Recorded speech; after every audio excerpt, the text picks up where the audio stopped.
Hello, yo, again. After filming the last video, I thought I should release an example in which one of our critical numbers occurs at a value in which the derivative does not exist, because sometimes that happens, especially if you deal with more complex functions, specifically rational ones like I'm going to show you now. So I've picked a function, f of x equals x cubed plus 3x squared plus 4. All over x, right? And now, spoiler alert, one of the critical numbers occurs at a value in which, the derivative does not exist. We're going to take this derivative, use a quotient rule, find that there's an asymptote in this function, and in the derivative, one of the values does not exist, creating a critical number, which does weird things most of the time to our extrema. So at the end of this video, if you want to skip to the end by now, you could see I'll talk about the trends, generally what you tend to see when you have discontinuous derivatives, when you have values or critical numbers at values in which the derivative does not exist, because it's pretty predictable. 9 times out of 10, what happens, or what's going to happen in this video, happens with discontinuous derivatives, right? Again, because we have to find those values in which the derivative does not exist. It's pretty predictable. Sorry, over here I tried to test the red marker and it's not doing so well, so we're not going to use that anymore, not for this video.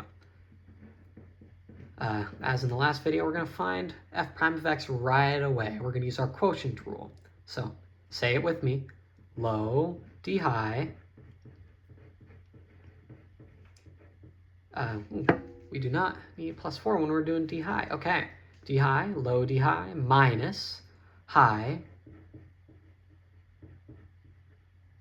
Yes, high d low. D low is just going to be 1. Sorry, that's supposed to be a minus sign, not an equal sign. Okay, low d high minus high d low, draw the line, square the low. Okay, x squared, right. I'm going to go ahead and simplify this. It'll help us later. What I'm going to do first is, let me get a little bit more stuff in this. Okay, here, make it easier to write. I'm going to distribute in this x. A little bit weird, but it'll help us simplify and combine this numerator. If I do that, it's going to be 3x cubed plus 6x squared. Again, just distributing that in, minus, and I'm going to distribute this negative 1 in because we can. Minus x cubed minus 3x squared. It's just really going to flop the signs or reverse the signs on everything. All over x squared. Okay, now we can combine like terms in our numerator. We can combine these x cubed terms to get 2x cubed plus, okay, we can combine these x squared terms to get plus 3x squared, and then just minus 4. And still all over x squared. Now, we don't need to, and we cannot simplify any further from here, right? So, we're going to find our critical numbers now, just like we did in the last video. Critical numbers, right? I'm going to box those because, spoiler alert, they're going to be 2. One of them is going to occur at a derivative value that does not exist. So let's find them. We're going to set f prime of x equal to 0, and we're going to find values in which f prime does not exist. We're actually going to do this first because there is a case, a value in which f prime does not exist. So this is f prime. Quick math skills. F prime of x, or f prime is not going to exist at just x equals 0. Right, because we have a denominator here. We have a variable in our denominator.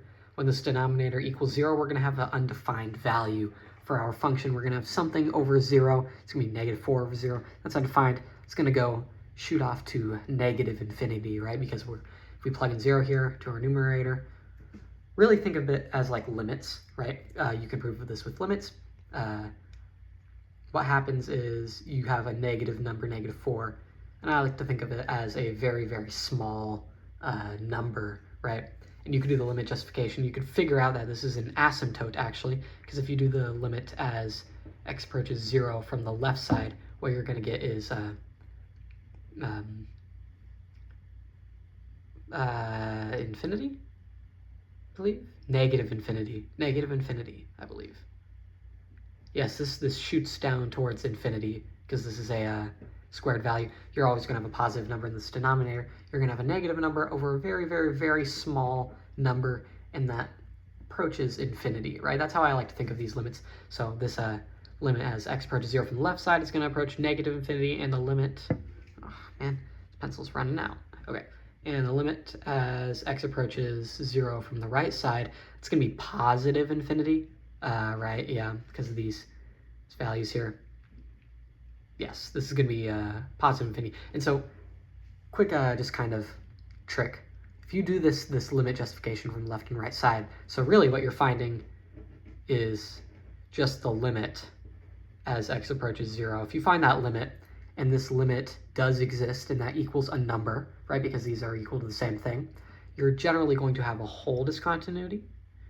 Now, if you do this limit, and these left and right hand limits are equal to both numbers, but not the same number, probably going to have a jump, right? And if one of these or both is in infinity, you're generally going to have an asymptote, right? Vertical asymptote, discontinuity, right? And that's what happens here. We took these limits, we find that they're infinity. We have a vertical asymptote here at x equals 0. That's our first critical number, right? And now, last but not least, we're going to find where f prime of x equals 0. Remembering that this is f prime of x. Now, more quick math skills.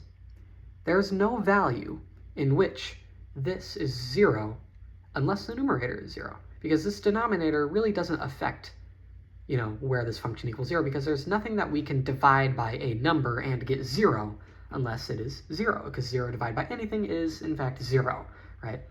So, we can set this numerator only equal to 0, and that will be our that'll be sufficient. We don't need to worry about this x squared.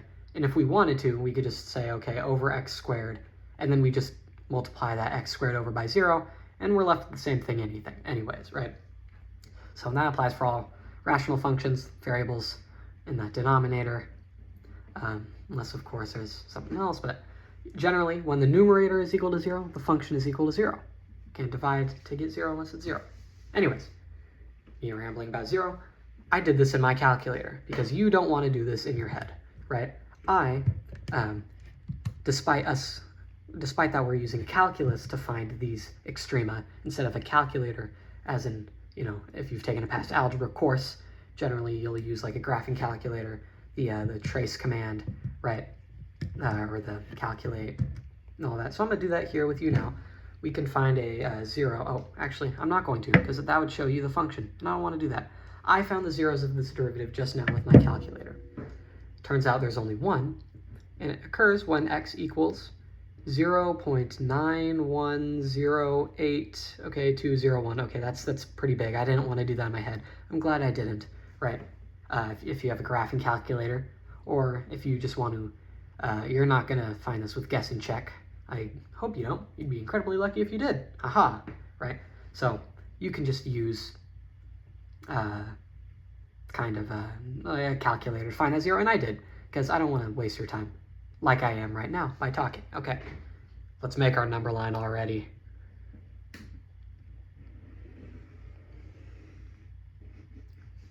Okay, now we have I forgot to list our critical numbers. Let's just say 9108.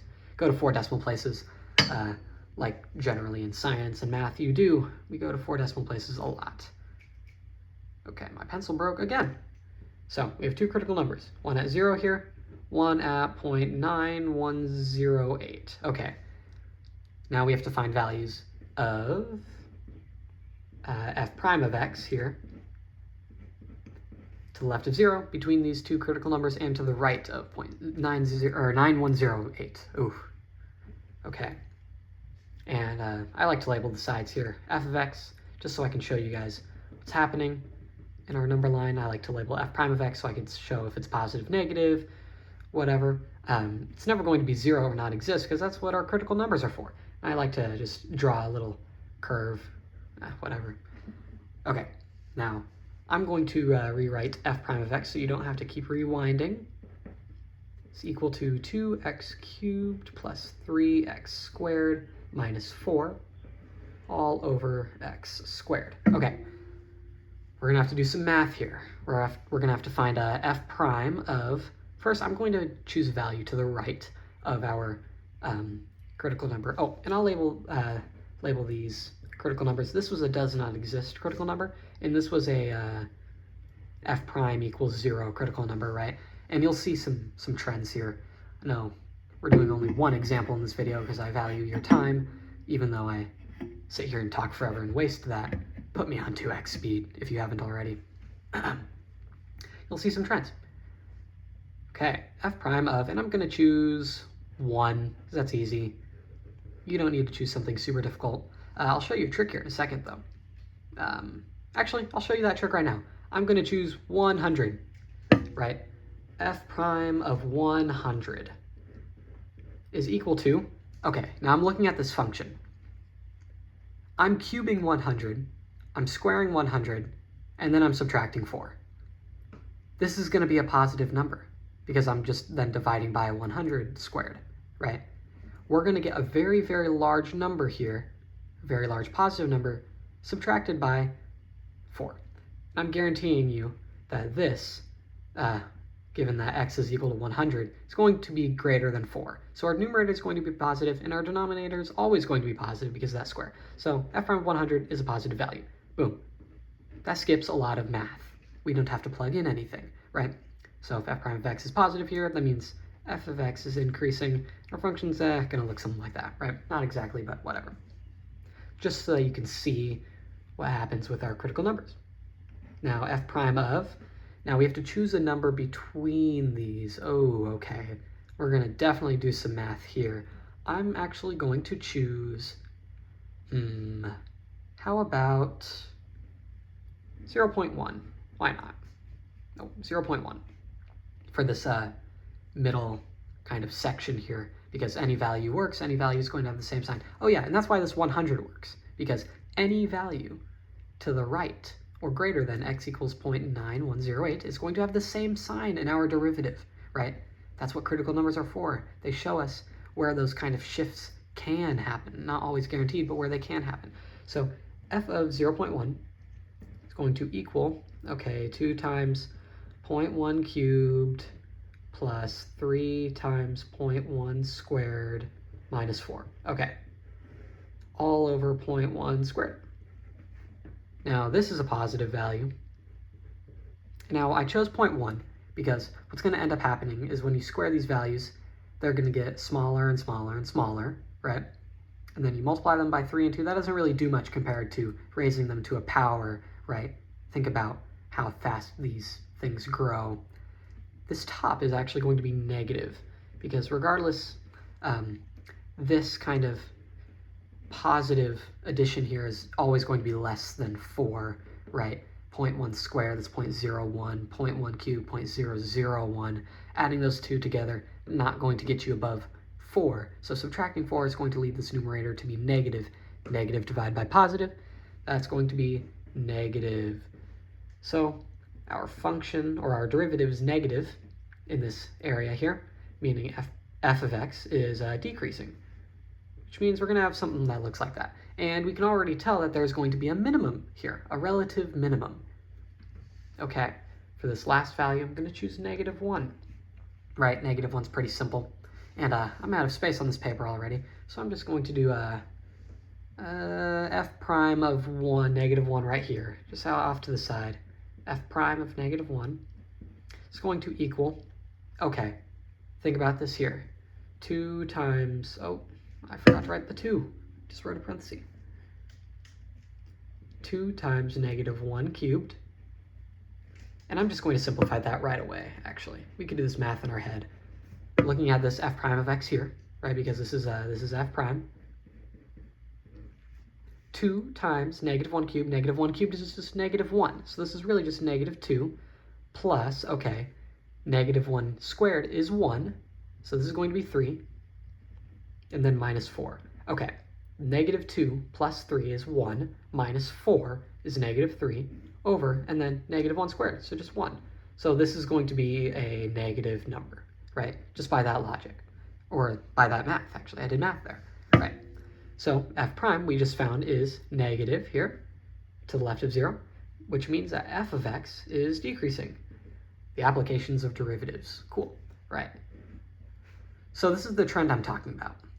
Usually when you have a does not exist critical number, what ends up happening is you don't actually have an extrema, especially when you have this big rational function here that has an asymptote. Because, our derivative also, I believe, has an asymptote. Let me check my graphing calculator real quick. I'm hiding this from you guys. I believe that is an asymptote. That looks like one. Or maybe it just goes down really far and then curves back up. Regardless, though, generally when we have a does not exist derivative, or does not exist critical number, we're not going to see any change. We're going to keep going down, and then I think I know what ends up happening in f of x is it jumps back up and then decreases again, right, because of that asymptote. And our derivative stays negative that entire time, then goes positive here. So what we end up seeing is just only extrema where f prime of x is equal to 0 when we have those 0 critical numbers, right? Generally, these does not exist critical numbers don't output extrema. Very, very rarely they will, and it is possible, so do always check. That is why we have that condition. If it never happened, we would never find the critical numbers where the derivative does not exist. But in this example, I wanted to show you that this is generally and most often the conclusion from our first derivative test, as I talked about in the last video, I believe. The first derivative test usually outputs no extrema for does not exist derivatives. But I thought I'd let you know because, again, there are exceptions. There's always some exception, isn't there? Calculus. So, anyways, thank you for joining me for this more difficult and more time-consuming example using the quotient rule, more complicated function, and our number line method for the first derivative test again. So, there you could just see all that. Thank you very much for joining me today, class. I thought I'd push out an extra video for you today because I really enjoy this. Really enjoy doing math with you guys, even if it's not that many of you guys, at least hopefully for now. If you're watching this and I have thousands of subscribers in the future, thank you for joining. If not, thank you for joining. Goodbye, class.